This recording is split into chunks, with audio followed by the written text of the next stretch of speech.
Assalamualaikum Ibu. Ada apa ya Bu? Saya dipanggil ke sini. Waalaikumsalam Bu Fatma. Terima kasih sebelumnya Bu Fatma sudah meluangkan waktunya. Ini Bu, jadi kami mau menanyakan kepada Bu Fatma sejauh ini ada kendala tidak selama mengajarkan di kelas. Oh, kelas saya ini ya yang akhir-akhir ini saya ajar ya Bu ya. Sejujurnya saya khawatir Bu dengan keadaan kelas saya karena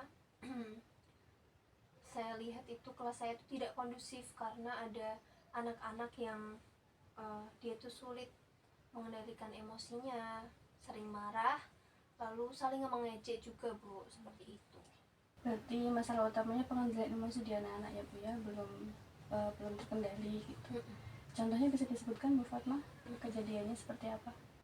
Seingat saya ya Bu, kemarin itu ada anak yang langsung membentak temannya hanya karena berbeda pendapat saja Bu. Kalau Bu Fatma amati, kejadian seperti itu dialami beberapa siswa saja atau malah hampir semuanya Bu?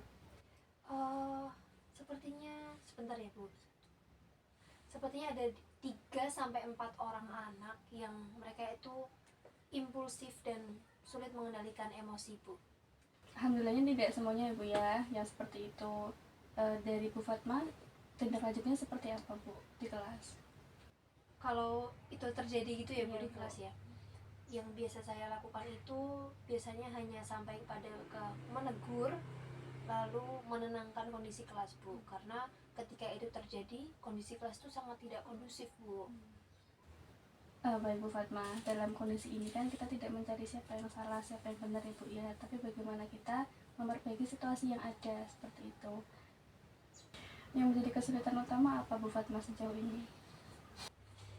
Sejujurnya yang menjadi kesulitan utama saya itu adalah mengelola emosi anak-anak Bu ketika di jam pelajaran, karena fokusnya juga menjadi terganggu Bu.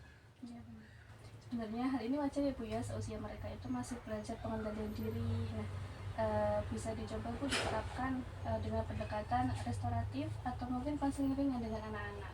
Oh baik Bu, jadi memakai pendekatan restoratif dan konseling ringan ya Bu? Iya Bu. Kalau boleh tahu itu langkah-langkahnya seperti apa ya Bu, biar saya bisa memulai pendekatannya? Bu Fatma bisa mulai dengan mengajak mereka diskusi, membuat aturan bersama di kelas Bu, mungkin tentang saling menghargai, kemudian eh, memberikan refleksi singkat Bu ketika anak-anak itu mulai emosi. Itu juga bisa Bu. Begitu ya Bu ya. Oh, jadi seperti itu ya Bu langkah-langkahnya, bukan hanya teguran saja Bu di depan kelas. Iya Bu, karena teguran di depan umum itu biasanya membuat anak lebih defensif. Lebih baik kita ajak secara pribadi bicaranya. Oh begitu, saya baru sadar Bu kalau itu salah. Jadi dari sekolah juga akan ada melibatkan BK Bu untuk membantu setiap permasalahan di kelas. Mungkin kedepannya juga kita bisa membuat sekolah ramah emosi seperti itu Bu Fatma. Wah, itu sangat membantu ya Bu bagi saya. Jadi saya tidak merasa sendirian menghadapinya. Iya jelas sama tidak Bu Fatma, karena supervisi di sekolah itu membantu guru agar masalahnya bisa terurai dan tidak merasa sendirian. Wah, terima kasih ya Bu. Saya merasa lebih tenang dan punya arah untuk memperbaiki kondisi kelas saya. Sama-sama Bu Fatma, saya yakin dengan pendekatan yang tepat, kelas Bu Fatma bisa lebih kondusif dan anak-anak bisa lebih mampu mengendalikan dirinya. Insya Allah saya akan mengikuti langkah-langkah Ibu tadi.